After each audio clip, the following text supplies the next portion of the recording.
Hello everyone. Welcome to Story Vault YouTube channel. We are going to read some of the scariest gut feeling that saved lives. Hope you enjoy the video. What was the gut feeling that you listened to that saved your life? Story 1. My mom and grandpa were putting out a kiddie pool for my siblings and I in our backyard when we were little. My grandpa had set it up, and my mom kept insisting that for some reason, she felt like they should move it to a different spot. Thankfully they did. And while we were all playing in the pool, a huge branch from a tree in our yard snapped and came crashing down exactly where the pool had originally been. Story 2.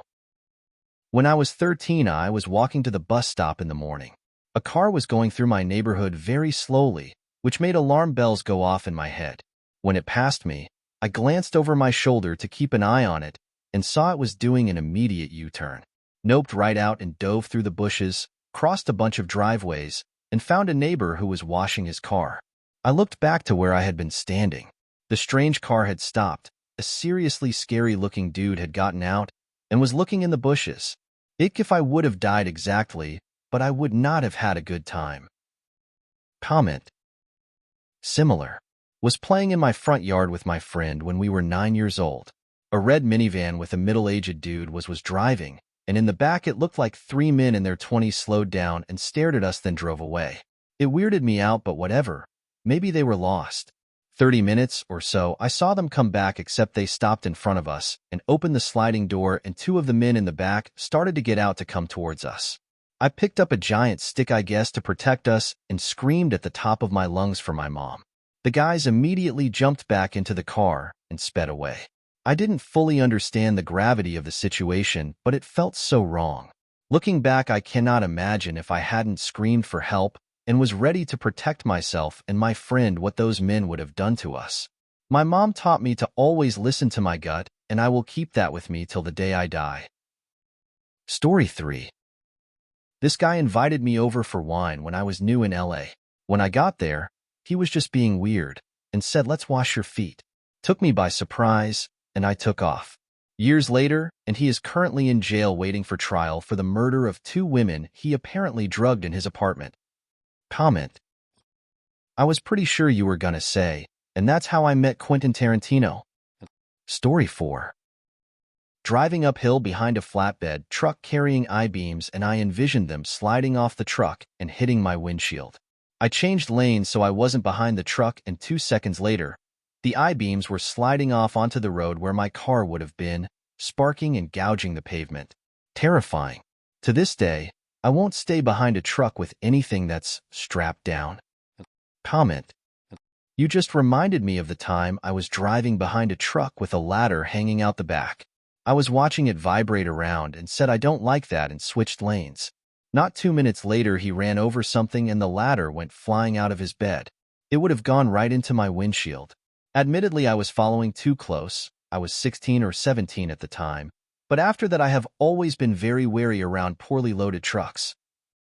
The DMV recommends you only drive behind trucks with strapped-down loads if you can personally verify that the driver gave it a good slap and said, "That ain't going nowhere." Story 5. In middle school, I was up late one night. Mom and brother asleep, Dad gone on business. I had let the dog out, and when I went to go get him, I got a bad feeling like someone was out there. There wasn't really a reason to feel this way. It was just dark, and I got spooked. So I put the chain lock up on the back door when we got back inside.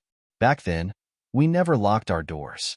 A few minutes later, the dog is drinking by the back door, and he suddenly stops and starts growling, like a low grumble, at the door.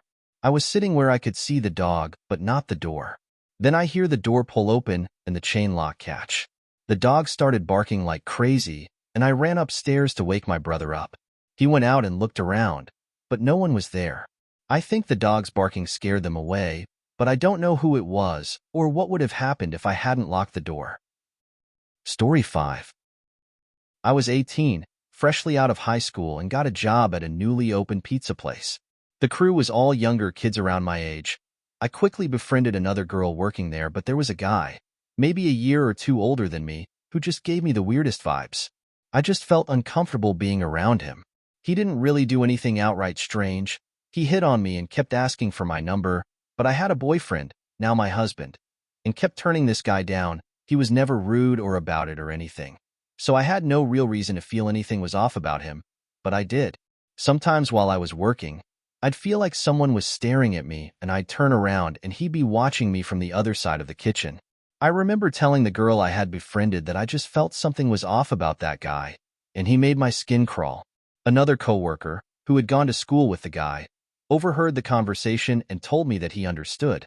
His friend could be intense and off-putting, but he was mostly harmless. The other girl and I just kind of tried to laugh it off, but she agreed that something just didn't feel right. I always worked the late shift, so I could start after my college classes, and I worked until close. One night the creepy guy got off work maybe an hour or two before close, and I was scheduled to close. So he leaves at his scheduled time, and I work until close and then go to leave and walk to my car. It was around 1 a.m. at this time and super dark. As I'm walking to my car, I noticed someone else in the parking lot. It was the creepy guy, and he was just standing there, watching me. His car was still there, so he wasn't waiting for a ride. He had just waited for me to leave. I got in my car and felt just incredibly weirded out by the entire thing, so I left. Went home to my apartment, told my partner what happened, and then sent my manager a text and said I was sorry, but the creepy guy was making me uncomfortable to the point that I couldn't work there anymore, and that had been my last night. I never went back. About a month later, I see on the news that the creepy guy from the pizza place had followed the other girl from work, the one I had been friends with, one night after a closing shift. He had waited outside her house in the dark, broke in when everyone was asleep, murdered her dad, and held her hostage/assaulted her for hours while the police and SWAT team tried to get him out of the house. I still think about her a lot, and at the time I felt genuinely guilty about what happened to her, as if I could have done something to prevent it. Story 7. My grandmother accidentally saved my mom's life by not allowing her to go to a sleepover when she was young. During the night, the father murdered his entire family and would likely have killed my mother had she been there. Another amazing coincidence that I'm alive is when my mother was in high school, she and her best friend were arguing over who was going to take a ride on the back of their guy friend's new motorcycle. My mom lost the argument, and her friend got on the back of the motorcycle and rode away. She never saw them again because her friend and the guy were both killed in an accident during that ride. Story 8. Not mine but my mother's. I was 5 and walking with my mom to visit a friend. We were going to have lunch and see her new kitten. We walked up the driveway and my mother stopped to look at the front of the house. She noticed all the windows facing the street were closed with the curtains down. Very unusual for her friend who enjoyed watching birds at the feeders placed throughout the yard. She quickly picked me up and began back down the driveway. I protested that I was hungry and wanted to see the kitten. My mom hushed me and carried me home. This was in the late 70s before cell phones. She called her friend several times and then called my father and asked him to check on her friend as she was worried. My mom was right to be worried. Her friend had been our word and Una lived by an intruder. He was never caught. Something about those closed drapes warned my mother away from that home and may have saved us from an encounter with an evil person. Story 9. It was very late driving and there were minimal cars on the road. I came up to a red light and as it turned green something inside me said, "Don't go yet," and a van blew through their red. Comment. Similar situation, but there were 4 of us in the car. My friend was driving and our friend in the back yelled to stop the car immediately even though we had a green light we were coming up on. Semi blew through a red light. He later said he felt like it wasn't even him saying it, and he had no idea why he yelled it other than a bad feeling. Story 10. Not my life but my son's. I was 33 weeks pregnant and I noticed my son wasn't moving as much as usual. I waited a day and nothing changed. Despite advice by doctors and family saying I should just stay home, and he wasn't moving as much because he was just running out of room to move, I went into the ER and had my son that night due to fetal distress.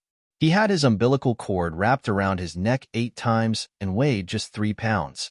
He spent 30 days in the NICU and now is a happy 2-year-old. Comment. Strange that the doctors were telling you to stay home. When my wife was pregnant, every medical professional told us to always trust mom's gut, and that they would much rather see us for nothing than it actually be something that impacts the baby. We even had a nothing burger or 2 where they said it was probably nothing, but they could squeeze us in anyway if we wanted to have it checked out. Story 11. I was riding my bike around my school building on a weekend. There was nobody else around. I liked to zoom along the sidewalks and hop off the curbs into the parking lots. It was fun to have the place to myself. At one point, I was going along one side of the building, and I would usually have just continued off the curb and gone straight ahead. For some reason, I decided to brake hard and try to make the 90-degree turn to stay on the sidewalk at the corner. A garbage truck rumbled by, exactly where I just decided not to be. I wasn't aware of hearing it coming. I was kind of zoned out, but some part of me must have. That really rattled me. Story 12. Once I was walking back from a store with my friend. We were already in a neighborhood area near a little park. It was pretty safe where we were. She had her headphones in, but I didn't. At this point, I'd noticed a white van that had been trailing behind us since the Trader Joe's parking lot. I did not think much of it, but I realized that the windows were tinted, like dark. Now this was a red flag for me, where the gut feeling started. We walked for about 2 more minutes and it was still there. There were 2 guys in the car, and one of them rolled down their window. He smiled at me and then turned to the driver. He spoke Spanish, but so did I. I swore I heard him say, "This should be easy, hum?" Then I noticed the van about to park next to us. At this point, my friend noticed too, and glanced at me. One of the men was about to speak to us, but we ran full sprint down the sidewalk to the park at the end. There were always people with dogs there, so it was the safest place at the moment. This was at about 4 p.m., so it wasn't that late. I don't know what would have happened, but if we had kept walking like normal, I'd have an idea of what would have. Also, I was 13 at the time and my friend was 12. We literally were not going to be able to fight 2 adult men. And yes, maybe they had no bad intentions, but I'd rather be safe than sorry with a bottle of Rohypnol down my throat. Story 13. Went to the gas station for snacks, and something just told me to park in the spot second from the door instead of the one directly in front. About 15 minutes later, a truck comes flying through that very spot and into the door and out the back wall. Most surreal moment of my life. So, that's the end of the video. Hit the like button and subscribe. Have a good day and see you in the next video.